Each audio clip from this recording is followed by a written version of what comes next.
Welcome to the We Are VIP podcast.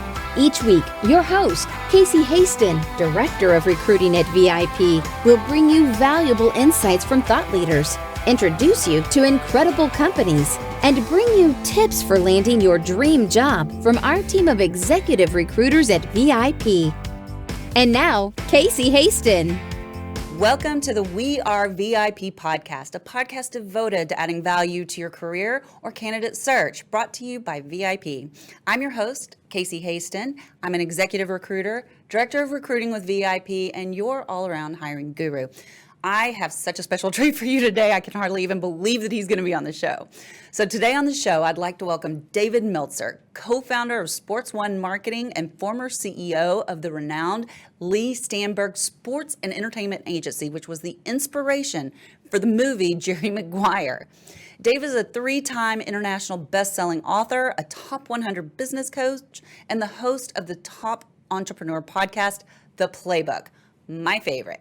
Dave, welcome to the show today.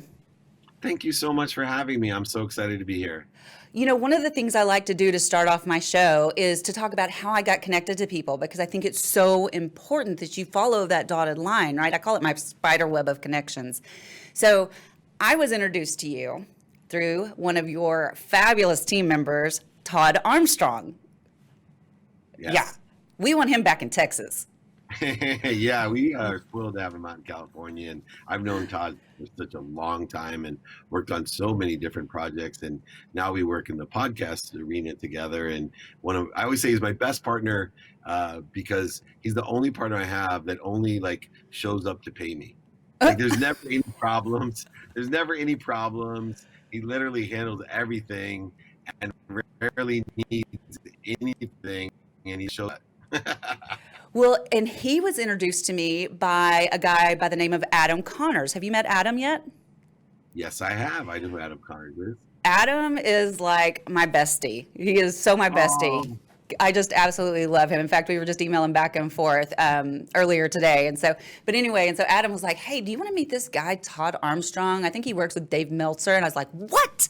Are you kidding me? Because I've been listening to your podcast. And I was just like, yes, please. So anyway, I just thought that was a really interesting story. And I tell people all the time, you know, my mentor told me, you have to get your ask in gear. Yeah. Thank you. I love that. Isn't that awesome? I say it all the time. One of my 5 daily practices. To ask and attract is one of my 5 daily practices. I love your practices. You and I are so in line. It's not even funny, because we'd have to talk about that off camera, because this is a business podcast. Right on. But as a successful entrepreneur and former CEO of a top sports marketing agency, you know a thing or two about making decisions, right? Decision making. So my question is, did you ever find yourself intimidated by a decision? And if so, how did you overcome it? Yeah, one of the biggest decisions was the first day that I came to work with Leigh Steinberg, the great sports agent. That's how I met Warren Moon to get to our agency. But he was not available, and they were in the midst of negotiating to buy the Rams, a $900 million deal with Franklin Financial, and Georgia Frontieri owned the Rams at the time. And I didn't know anything about what I was talking about, and completely intimidated. John Shaw was the president of the Rams, and to step into a role and then be fed to the wolves of negotiating a $900 million deal to negotiate to purchase a team was really intimidating. And so I called Leigh, and this is the best advice I had for these types of situations. And ever since, I've used it when I was in what I call the anxiety zone of negotiation or business. And it was 3 rules that he gave me. He said, number 1, always be fair. He said, don't worry, just always be fair. 2, always be fair. I'm losing my mind here. Oh my God. Always be fair. What is it? Oh my gosh, I'm going to forget this. What a great interview I made here today. Well, that's a good one. Always be fair. Okay. Always be fair. Don't negotiate to the last penny, which I thought was great. In other words, don't be scarce, and don't do business with dicks. In other words, if people are not aligned with your values, don't be afraid to walk away. The deal will never end well if they're not aligned with your values. You're just prolonging something that is going to inevitably cost you more than it's going to make you. And so I've used those rules to never negotiate to last penny, always be fair, and don't do business with dicks. I love that. As a recruiter, because that's what I do, I'm a recruiter, I negotiate all the time with clients. And, I made it my part of my job and my personality, my persona as a recruiter when I first started was that I don't work with clients if I wouldn't want to work there. Right. So I don't work with, as you say it, the dicks, because I don't want to make anybody hate their life by putting them in a job that they can't stand.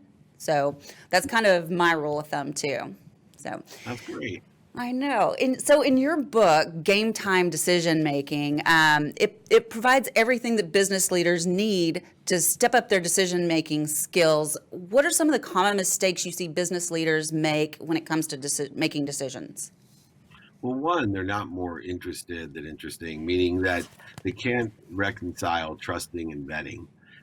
And so I have a philosophy. I trust everyone, but I'm probably one of the most ferocious, fierce people when it comes to vetting you.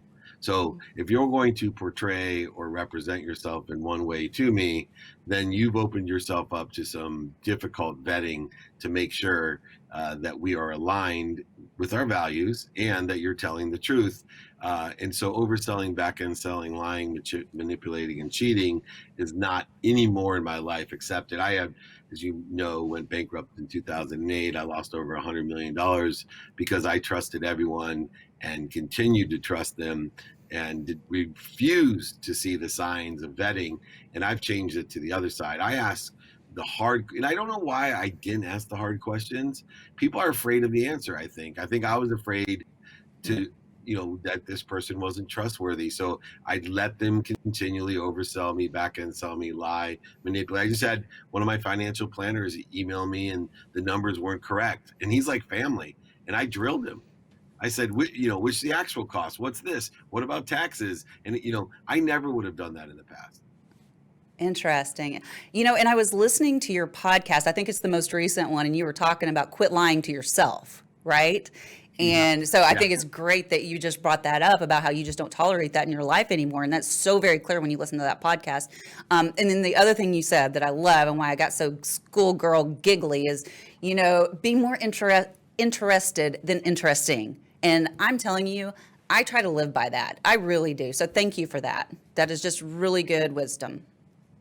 Yeah, well, thank you, and a tribute to my oldest brother who set that upon me at 18 when I wanted to be a doctor but hated hospitals, and he almost fell over because I wasn't more interested. I had no idea what a doctor really did. I was 18 in pre-med. I was in the wrong place.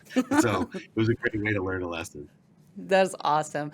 So another thing you talk about in your book is you talk about building a positive mindset and, and just how important that is. So that you don't overwhelm your competition. So how do you, and I probably know the answer to this, but let's tell everybody else, how do you establish and maintain a positive mindset?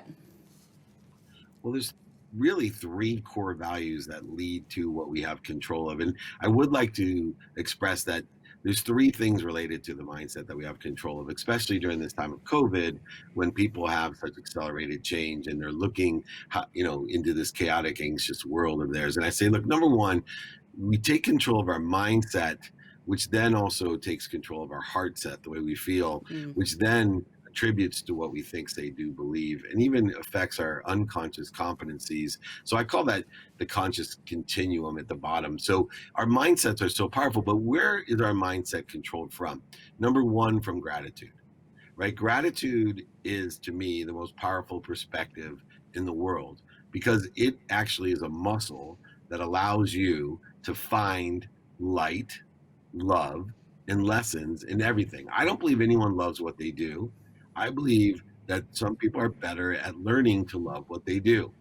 My wife has always teased me and my mom, well, you don't understand. You've always loved what you did. Trust me, although I made a ton of money selling legal research online, you'd have to be a complete weirdo to love selling legal research online. The truth is, I had a capability, a muscle, through gratitude to find the light, the love, and the lessons from selling to taking out the trash to sweeping up a garage. I have that ability and I've maintained and grown that. The second is how we get certainty and peace in our life, and it's forgiveness. Mm. Uh, our mindset has to be a forgiving mindset. It actually allows us not only to have peace. I'm constantly striving to be able to forgive the unforgivable, not to have a need to be offended and guilty and resentful of so many different things. But even moreover, it gives certainty. It's the only thing that gives us certainty. When people tell, these are uncertain times, come on, if anybody can tell me anything that's certain in the future, I can make billions of dollars. I'll give it all to charity, but I guarantee if you can call me and tell me one thing tomorrow it's guaranteed to happen, like honestly, it's not a certain ever time. But what brings certainty is forgiveness. And then finally, what brings control of that mindset, heart set in the conscious continuum that I mentioned is accountability. Most people live their lives as victims. Everything happens to them.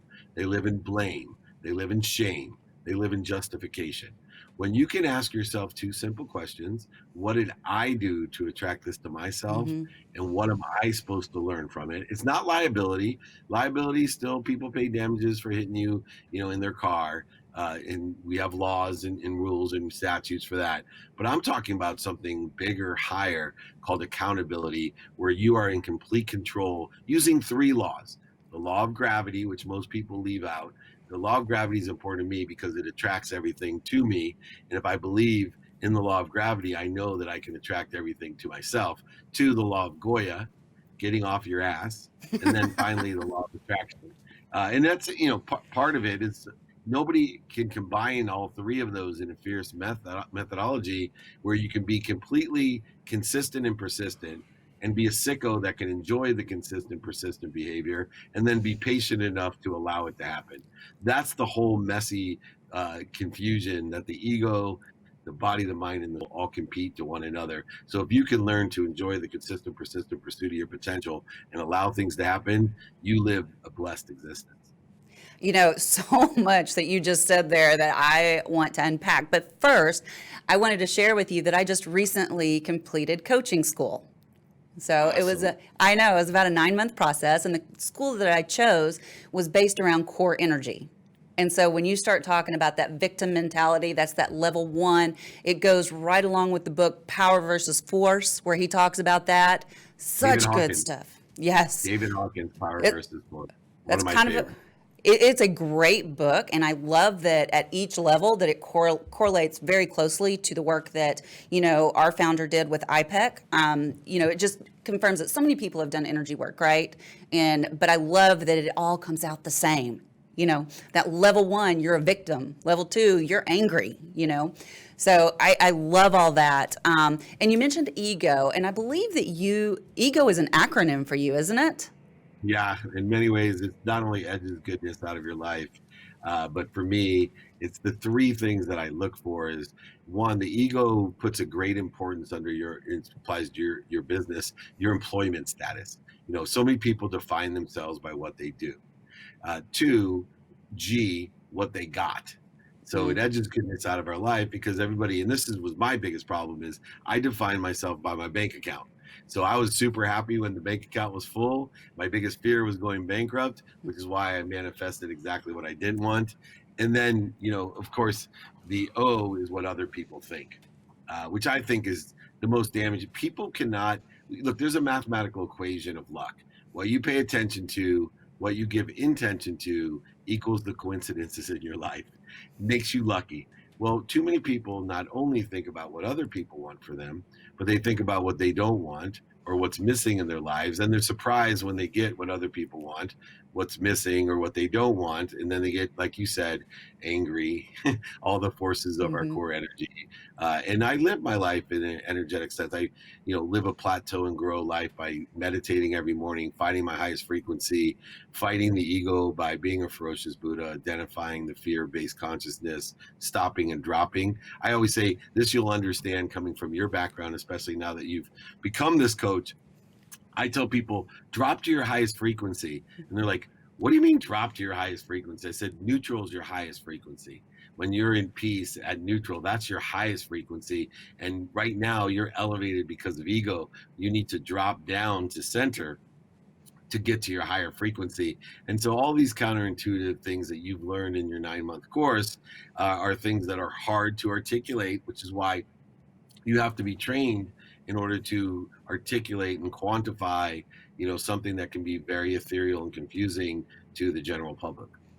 Well, and I'm really glad that you brought up the fact that it is counterintuitive, right? You have to really train that muscle in order to be able to use it. And now, I swear, I think people look at me sometimes and think I'm crazy because I'm just like, spouting off all the, don't attract that, don't look at that, don't think about that, because if you think about it, whatever you focus on grows, right? So, Yeah. So I really, and if somebody's negative, I'm like, you're too close to me. You're too close. Go away. Yeah. I can't have that in my energy field. So go, because I can't stand it. So ego and confidence, they're very different. So, and confidence is important in making decisions. So what does that mean to you? So why do we need confidence? So confidence is, to me, number one, getting clarity on what we want. So taking inventory of our values, we have to be very clear. And when we get clear on what we want, we then have to balance it in the context of weighted balance, weighted values, personal, experiential, giving and receiving values. We balance it. And then that allows, like you said, to pay attention or give focus to it, to expand upon it. If you have clarity, balance, and focus, this will give you that center of confidence that will put you into the flow. What you're actually doing by getting clarity, balance, and focus is that's utilizing your free will to clear the ego from what you're already connected to clear the interference, the obstruction, the void, shortages, and obstacles that you've created as illusions between you and what you're already connected to or from, and utilizing that technique of inventory of your values to find the clarity, balance, and focus that you need will bring the confidence. So ego is intertwined in the fact that ego is what is creating the interference and resistance to the confidence. Ego what creates the interference and resistance to what already exists to allow it to happen. So utilizing clarity, balance, and focus, it clears the ego, it clears the resistance and the interference between you and what you want. So does this relate to what you call the ferocious Buddha? Yes, it does. So I am a ferocious Buddha, and it's the most counterintuitive, conflictual being in the world. They would say it was a sociopath if it actually lived. But a ferocious Buddha does 4 things. One, it identifies fear. So there's 2 types of fear: primal fear, the Freudian fears, the 4 F's, and then, of course, the secondary fears. The need to be right, the need to be offended, separate, inferior, superior, anxious, frustrated, angry, guilty, resentful, and the list goes on. It's actually a practice of the ferocious Buddha to identify, because a lot of times if we're not aware of when we're in ego-based consciousness, if we're not aware of that fear, then we can't do anything. Now, most people eventually find and get aware that, wow, I'm angry, or I'm hungry, or whatever else they are. Instead of resisting, trying to go around the issue, trying to go over it, under it, through it, and use and waste all of this energy with the need to be right, anxious, frustrated, angry, the key is to stop. If you stop, then instead of resisting, you then can drop to the highest frequency by breathing through your nose, out through your mouth. The third step, to drop to neutral, to drop to your higher self, to center. Then you can roll in a ferocious way in the trajectory of the clear, balance, and focus confidence towards what you want, not accelerate in the wrong direction, which most people do when the ego peeks its ugly head. Accelerate in the wrong direction, creating what? More void, shortages, obstacles, and resistance to what we want. It already exists. Go from living in a world of not enough, where you are not a victim in blame, shame, justification. Don't live like I did in the world of just enough, where you're buying things you don't need to impress people you don't like. There is a world of more than enough, an abundant world where you can realize that your mind, body, and soul are on fire with the ego. So we're going to stop, drop, and roll to get what we want. That is beautiful. And I could sit here and talk to you all day. And I listen to you. I binge on your podcast. It's ridiculous. And, and what you're saying, you say it in such a unique way, but it's starting to be heard a lot more now. It's like there's an awakening going across the world that people need to hear this. And I think it's so important that you're spreading that message. So thank you for that. Well, yeah, and I do trainings every Friday for free for over 20 years. And it's so nice to see that my little trainings that started with me buying a few associates at my business lunch to come in and learn about these things have, hundreds of thousands of people, like you said, on the downloads on Monday, but over 20,000 people register live every Friday to listen to Don't Lie to Yourself training, ego training, pitch training, sales training, whatever I'm training. But I've done it for over 20 years on a mission to empower over 1 billion people to be happy. And there is an awakening. We are going to create a collective consciousness of abundance and happiness, and we will change the world by teaching people that you can't find outside of you what you can't find inside. That is so beautiful. So normally I have 3 VIP questions to wrap up the time, and I know your time's getting short, but I'm only going to ask you one, okay? Okay. So if your life's work was being summarized in a news article, what would the headline be? David Meltzer, kind to his future self. Oh, I love it. How do people find you? Email me, david@dmeltzer.com. David Meltzer everywhere else. You can email me directly, david@dmeltzer.com. You are so generous with your personal information. It amazes me. Can I help? Well, I just have one last thing to say to you besides thank you for being on the podcast. But Dave, you are a VIP. Thank you for having me. Awesome. Takes one to know one. And that's a wrap for today. Join us next week here on the We Are VIP podcast. We'd love to know how we can help you be a VIP. To find out more, log on to wearevip.com.